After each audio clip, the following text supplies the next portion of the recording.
What's up, everybody? Cadmus back at you with episode 14 of this Let's Play F1 2010 Career Mode on Expert.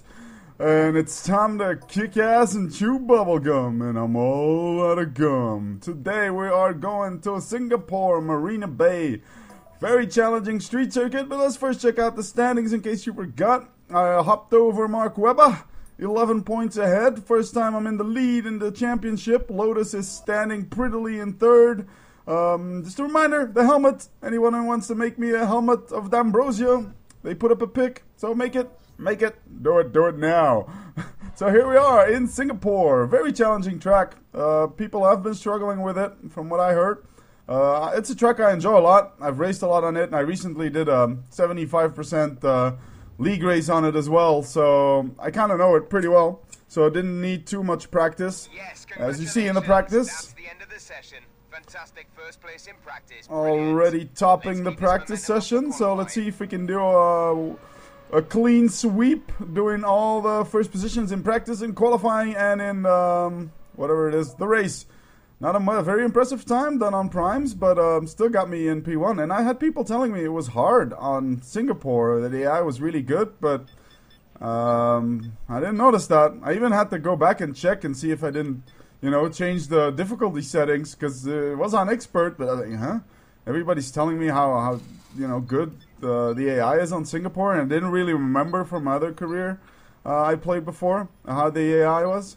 So I was kind of expecting a pretty big battle, but then I was just lapping on the primes, and I'm on P1. I'm like, this bodes well.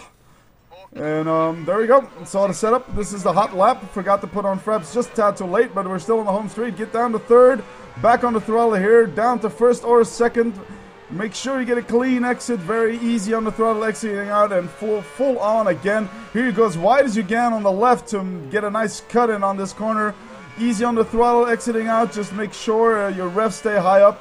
This is pretty much one of the longest kind of straights on the track.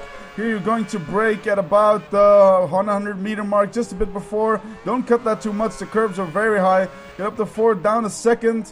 Hit that apex, but don't touch that curb. You will definitely spin out. Get up to fourth, but drop right back down to third. I don't take this one very well.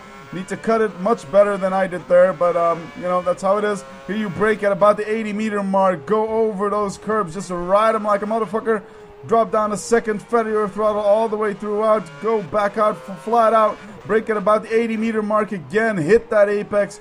Easy on the throttle, exiting out. Don't get too much wheel spin. Short shift if you must, if you don't have the throttle control to do it. And here you brake at about the 100 meter mark again. Drop down to first or second, depending how you want. Again, watch out with the curbs. You can take them a little bit, but not too much. Here it's important to get the braking right. About the 80 meter mark again. Don't want to go wide here. Back on the throttle gently.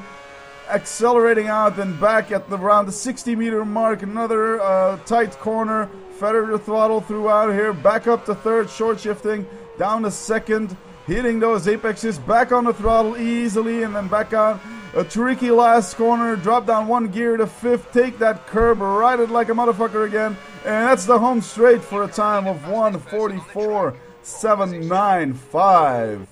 And that nets us again another good pole position. A great pole position. 1.6 seconds ahead of Hamilton. Seriously, I don't know what is up with that. People telling me it's so difficult on Singapore, and it's my biggest gap I've had. I don't know. I'm not that bad on Singapore, but I don't think I'm that great on it either. I know the track. I kind of like it. But, yeah, I was pretty surprised. I went back to check if it was on expert, and it was on expert. So either the game has gone bonkers, or you people aren't very good at Singapore. So here I see it's raining, another rain race, and I'm sorry, I'm a bit wary that this is not going to be a very tight race. We've seen it in Monza, we've seen it in Spa. The only good rain race I had was Budapest, really. So I dropped down the gears. This time I remember it, not making the same mistake in Spa, because I put up the wings. You need to drop down the gears or you won't hit your limiter on the straight. But I can't drop it down more because I'm all the way down already. It's a track where short gearing is very important, in my opinion. Getting good acceleration, because there's a lot of accelerating out of slow corners pretty much all the time. So it's important. And those corners I take in third, where you feather it a bit. You don't want your revs to go down too low. So here we are, the rain race in Singapore. Me on pole, and yeah, Webber only qualified third. Looks like there's a late season charge from the McLarens. Well, Hamilton's been doing pretty well. So Webber in third, Button is next to him in fourth, and his teammate Vettel behind him in sixth. So again, important to get your start right. Can't start the same way as when you do on the dry. Need to find the right revs, and I don't really do it. You hear the wheel spin, but I get away okay-ish enough. Nobody passing me, which is interesting. I had a big fuck up with my wheel. My Driving Force GT, my downshift pedal is not responding anymore. So I had to remap it to the D-pad left. So let's look at the start again, because you couldn't see much except me having a small intimate encounter with a barrier, but not at high speed, so nothing bad here happened. So Webber seems to not get off the line very well, because I think we saw Button. Yeah, I'm sorry, I could have changed the camera positions. I just do the default. Yeah, Button's up in second, and I think Webber even lost a spot to Vettel. I think that's Webber there on the outside, has his teammate taking him on the inside, a bit of contact even between the teammate. So they must have succumbed to my criticism of team orders at Red Bull. Finally, Vettel doesn't let his teammate through. Even better, he passes him. So that was the start, and I'm already at a huge gap to Hamilton in P2. Webber is in fourth, so something happened to Button, because he had a great start. Was in third at some point. Yeah, I really don't know why the AI is so slow, because I'm not even breaking a sweat here. I feel like I'm a Sunday driver here, you know, just driving Miss Daisy, chilling out, you know. It's like my grandma, who's 87 years old, at the wheel. Although, well, my grandma doesn't drive anymore, thank God. That would be a big hazard on the road. That's for sure. So yeah, I'm sorry guys, I can't help it, you know, just blame Codemasters for not making better AI. Careful there, if I went a bit too high over the curbs, but I managed to avoid a spin just by staying completely off the throttle and the brake. Because that's what I've talked about before, you need adaptation, you know, don't always take the corner the same way. You need to adapt, you can't always get on the throttle at the same point with the same pressure on your throttle. So yeah, building a huge gap in lap 1 already, and the gap is pretty much gonna stay like that. I'm gonna be constantly between 5 and 7 seconds ahead of Hamilton, and between 9 and 11 seconds ahead of Vettel. So they have a horrid start, and then they kind of keep pace with me, but don't really challenge me. I know I'm kind of shooting myself in the foot. I should make this like super exciting for you guys, and yeah, we're gonna have a great race and stuff. But what can you do? What can you do? It's gonna have to be a league race if you want wheel-to-wheel racing. Suzuka, the AI is pretty good, so let's hope we get a nice dry Suzuka, because I remember the AI being quite challenging on Suzuka, which is the next race, of course. So here I'm basically just, all I'm doing is trying to keep the car on the road. Look at my lap times, 2.05 in the rain. It's not very good, but it's good enough to stay in the lead, so no problems there for me. And definitely gonna do good, because look at that, Button is in P4, so that means Webber is in P5 or even lower. So we're gonna build our gap a bit more to Webber. So yeah, I'm gonna do an edit of this race, because it's basically just this.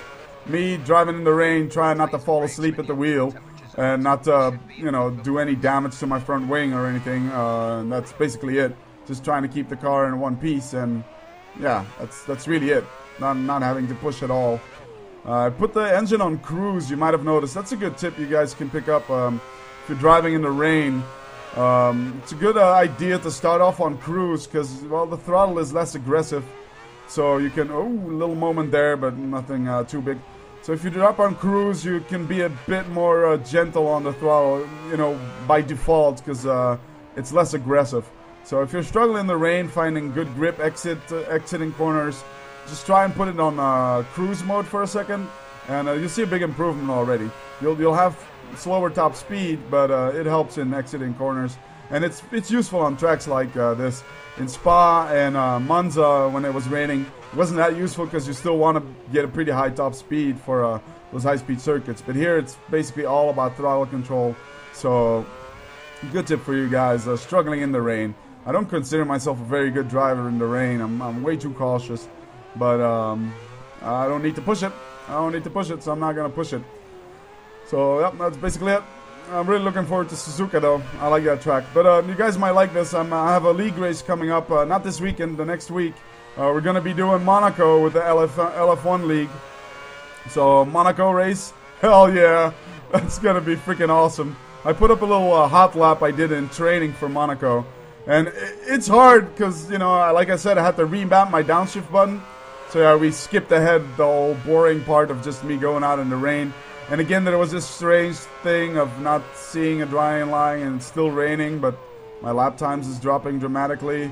So I don't know, maybe it's the temperature getting into the tires, or like someone mentioned, maybe it's that fix I installed by this user to get my puddles back in the racing line, the rubbered in line. Maybe it's that, but usually I do see a drying line. We've seen it in Budapest qualifying. So yeah, so while I'm finishing up this race, let's talk a bit more about the Jerez testing. That's right. Hamilton's back at the wheel today of the McLaren. Alonso is back at the wheel of the Ferrari, and Vettel on the wheel of the Red Bull. Of course, the times don't mean anything and blah, blah, blah, but I'm watching all these sites, you know, like a hawk. There's a couple of nice sites if you guys don't know about. There's autosport.com, who has live timing with commentary. It's updated every minute. You know, you hear all the latest news, who's putting in laps, who crashed. Tough day for the rookies yesterday. Both Maldonado in the Williams and Perez in the Sauber crashed their cars. So that's a nice way to say hello. And then there's that rookie who's not really a rookie anymore, Petrov, who done 2 spins in his first 2 days in the Renault. Ugh, Renault. So bad for Kubica, but the team itself kind of deserves it. Well, the management, because they're such fucking idiots keeping Petrov on. Sorry all you Russian fans. I'm sure there's plenty of good Russian drivers. Petrov is not one of them. Imagine just if they would have taken a... He's basically taken up a seat of a promising young driver. Like, if Renault would have been smart, they would have so jumped on the opportunity to get Hülkenberg in that seat, in Petrov's seat. Hülkenberg is probably desperate for a good drive. Wouldn't have had to pay him that much. And got to think about, yeah, it's about the money, of course. He's bringing good sponsorship, Petrov. Also got to think about the constructors. Because if you have a good second driver that can pick up points consistently, it'll help you in the constructors. And it's very important in the team's budget to end up high in the constructors, because they get a bigger slice of the cake, or the monies of the TV rights and stuff, I think, if you finish higher up in the constructors. So something to think about, you know. Yeah, you might be getting instant sponsorship money, but you're going to be losing a lot of money, let alone the repair bills Petrov run up last year. And 2 spins now, really? You might expect that from a rookie, and everybody would be frowning their eyebrows already if a rookie spins off twice. You're like, But Petrov was at a full year of F1 experience, who's obviously in a decent car. Yeah, I don't know. Pretty excited though. D'Ambrosio is in the Virgin this year. My new favorite, just because he's Belgian and he's in a Virgin. So yeah, like I was saying, good live timing sites, autosport.com. There's James Allen on F1.com, who has great articles, but he also has a James Allen on F1 tweets page where he groups all the relevant actors tweeting. Very interesting to keep on top of what's happening in the Jerez testing. So if you guys are F1 nuts like me, be sure to check out those sites. There's also Yalla F1, who's got a live timing. Williams has live timing. They all have other different commentaries. But here we go, back to the race, or the end of the race. Sorry it was boring, can't help it. Blame Codemasters, you know. Go do a sit-in in Birmingham in front of their offices or something. But AI sucks, it's not my fault. That's the double, Paul in the win. Ho ho, you legend. You're a legend, that's right, Rob. Thank you, Rob. That's a nice comment. You don't hear it that much because, I mean, it's because I had Paul in the win, and I guess he has a specific comment he makes. They have had some voice acting done, but not enough. Seriously, Codemaster, I need thousands of different things that Rob could say to me. And please don't make it Rob, I hate his accent. Fantastic. Look at that here. A nice little lead on Weber. Jesus, 26 points ahead, a full win ahead of Weber again. Sweet. With only, what is it, Suzuka, Korea, and Abu Dhabi left? Am I missing a race? I probably am. I don't know. Suzuka, Korea, Interlagos, and Abu Dhabi left. Things are looking good for the championship. Reputation 19, that's looking good too, but I think I did well to take the Lotus contract. Williams needs 24 or 25, so I wouldn't have gotten it. With 4 Grand Prix left, I'm not going to get 5-6 reputation points, even if I win them all and do the double and stuff. So check out the interview. Like I said, not very important anymore because, well, I've already have a contract, and it's basically the only point of the interviews. It's to get contracts, get teams interested in you. So yeah, I'll just put in whatever. I'm just gonna show myself eager to win the championship in the Lotus. That's right. Lotus looking pretty good in the testing. I mean, they're not setting things on fire, but seem to have a reliable car, fairly reliable car. I mean, it's still early days, so if you're not reliable, you know, it's not that bad. Schumacher did a nice time yesterday, but I'm kind of guessing it was a hot lap on the softs because his long stint pace isn't that good. So next up, Suzuka. Very challenging, very technical track. That first sector is a beauty, but I love it. So let's see if I can do as well. So if you guys enjoyed this, comment, like, subscribe as usual. Follow me on Twitter if you want to get instant updates, and peace out.